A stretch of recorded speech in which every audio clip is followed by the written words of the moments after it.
Hi, I'm Jim Gehring from Brown Tool Auctions. What I have here now is a selection of router planes.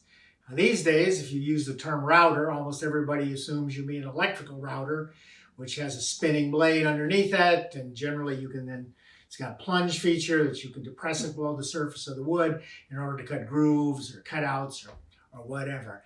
However, the term router is actually much older. There were manual routers long before there were electric routers.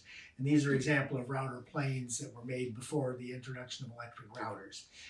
Technically, a router plane is a plane in which the cutting surface is below the surface of the wood. It's used to smooth out the bottom of cutouts, depressions, grooves, whatever that are down below the surface of the wood that you're working on. Stanley made a series of these. They made them for several years. This is what they called a closed throat router, because you can see the hole in the center where you depress the level of the cutter to go underneath the surface of the wood is closed in the front. After they had made these for a few years, Stanley got to thinking and said maybe it would be better if this part in the center was open, which would make it easier to see the cut that you were making, and they said it would also make it easier for the wood to escape. So they introduced what they called their open throat design. This is an open throat router. This is a Stanley number 71, open throat routers. Predictably, a lot of people said, no, we liked them with the closed throat better. So Stanley had two reactions. Number one, they said, okay, we'll make both open throat and closed throat routers, and we will make these, and we'll call them a number 71.5. It was basically exactly the same as the early number 71s, but they put the closed throat back in, so they called it a 71.5. Kind of like, classic Coke and Coke Classic and New Coke. The second thing they did was, Stanley was never satisfied. They were always fiddling with these things. They said, but what we can really do is we can make a router that can be either open throat or closed throat. So they introduced this feature, which they called the shoe. Most people call it like the throat closer. But as you can see, it's just basically a little attachment here that you can put down there, level with the surface of the wood, and then that will give you a closed throat feature.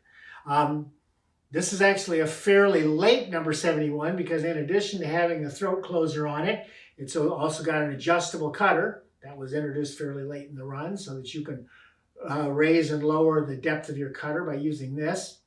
And it's also got a fence on the bottom so that you can follow along a line in order to get a nice straight line with your router. So this one is, this is a nice, these are still pretty popular with people who prefer to use hand planes rather than electric planes. This is a nice complete one. It actually comes in its original box. Besides all the bells and whistles here, it's got the throat closer, which is often missing. It's got a full set of cutters to go with it. It's even got the original instruction sheet in it in case you need help on how to use it. So those are the Stanley routers. And there were other companies made them. Sargent made them. A lot of companies made them, but they all followed the same basic design. However, this was also one of those tools where a lot of woodworkers like to make their own. So you will find a lot of handmade, craftsman-made wooden routers, which are sometimes very nicely done and very nicely decorated.